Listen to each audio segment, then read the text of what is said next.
Welcome to the ProMotion Studios. Today we're joined by Gypsy Moon. Guys, thanks so much for joining us. Thank you for having us. Happy to be here. So tell me a little bit about yourselves, how you met and how you started this duo.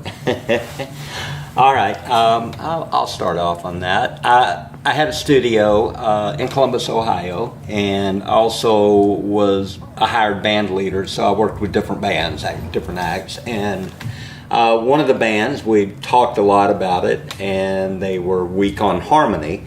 So we went ahead and decided to audition a female backup singer.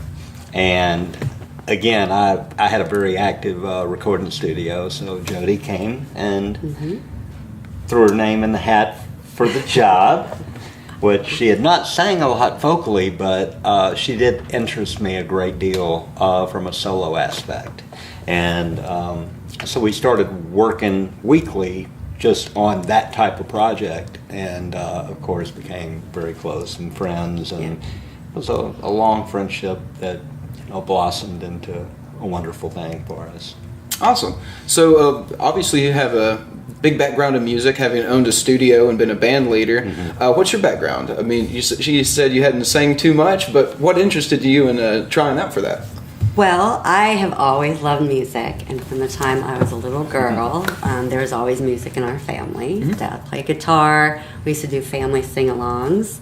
And when I was about, 8 years old, Barbara Mandrell and the Mandrell Sisters show, I became a huge Barbara Mandrell fan, and I studied her, how she entertains and interacted with her fans, and I saw her many times in concert. So I was the girl who would stand in front of the mirror with the hairbrush, with the, set my light in my room, and I would just sing. And so I just grew up just wanting to be So you were rehearsing your whole life for this? Yes, Okay. Absolutely, yes. I tell Tom often that what Barbara Mandrell didn't teach me about entertainment, he's Oh, well, you got some big shoes to fill. I know, right? Yeah. Well, you guys have a really cool sound. You don't see a lot of duos that bring out, a backing accompanying tracks. What was the idea behind doing that?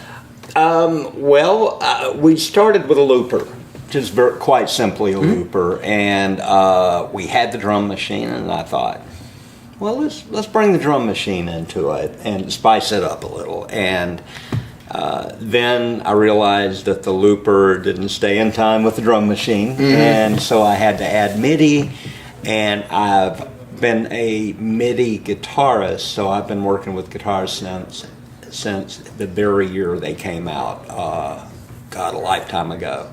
And so then I said, man, I'm gonna put my guitar synth on my acoustic guitar. It had always been on electric, and added that. So it was just a progression that I think we're finally about there, and I think I'm finally in a pretty good place to use the tools.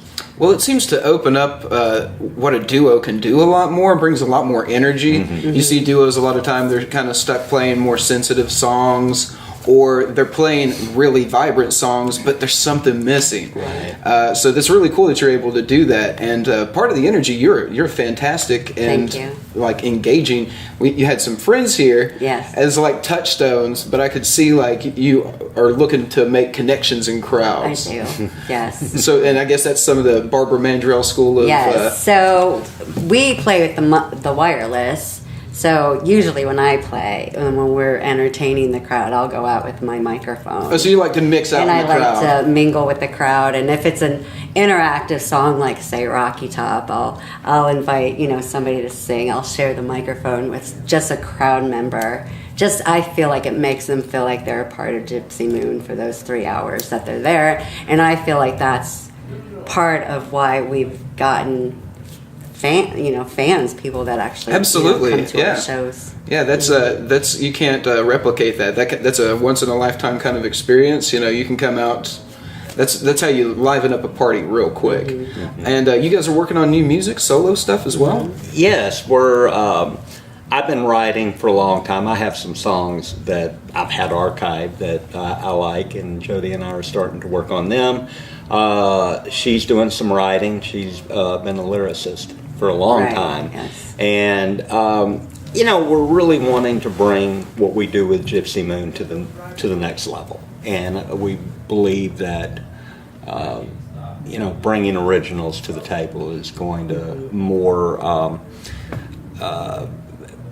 put us in a realm of being considered as artists for some of the jobs that just doing copies probably aren't going to bring us. So do you perform any originals now during your sets? Throw them in and sprinkle them in? We're just working to that, and that's exactly what we're going to do. Awesome.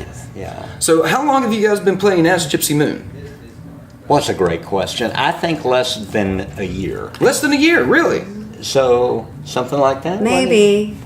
I would say 2 years. I think we were at 2 years, and then of course COVID hit. Wow, what a time to start launching a project. Right. Yeah. And then we were not, obviously, no one was playing live music, and then this year, so.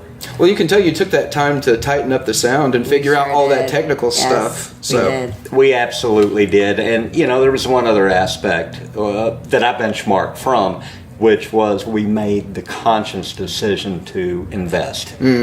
So we're playing with state-of-the-art equipment, Studio Master equipment from Great Britain, our speaker system, ProSonus, all wireless. From the inception, we had the vision of interaction. We had the vision that we can walk off stage, set a microphone in the middle of the audience, and perform a song, which we've done that. One of my favorite things to and do. That was in part of that original vision, and basically the equipment is a big aspect of being able to do that. That's awesome. And having that kind of foresight to really be like, all right, let's take the time, let's invest. That's a really important thing. Too many bands, undersell the importance of your live equipment. It's like what sounds good in your practice space might not sound good on a venue stage. Right, and so the clarity, I think that, not just our opinion, everyone says it, the clarity that my vocals come through and you can understand me. Like a lot, people will say to us, we can understand her. Sometimes you'll important, man. Even when you go to live, other, national acts. It's buried in the mix. You're like, I know these words, but I can't hear them. Exactly. Yeah. So that's important to me that people can hear what we're saying. Well, fantastic. Well, we're really excited to be working with you guys. Great live session today, and you've got some great shows coming up. Yes. Best way, I guess, to get in touch with you guys, Gypsy Moon Music on Facebook? Yes. Or at Gypsy Moon Music? Yes. All right. Definitely. And I'm very active on our Facebook page, so that's really important too. Engaging with the fans. Yes, she is. If I don't post every day, it's every other day. Just I like to tell people what we're doing, just keeping them updated on what we do. So well, fantastic. Guys, thanks so much for joining us today. Thank you so much for having us. Check them out on Facebook. Gypsy Moon Music, Gypsy Moon Band. You'll find them. Yes. And go out, check them out at a show. Stay tuned for some new original music coming soon as well. Probably 2022, I guess, on that. Correct. Yes. All right. Yeah. And don't forget to like, subscribe, comment down below. That way you don't miss another ProMotion live session. All right. Thank you. Thank you. Thanks. All right. Thanks. Yep.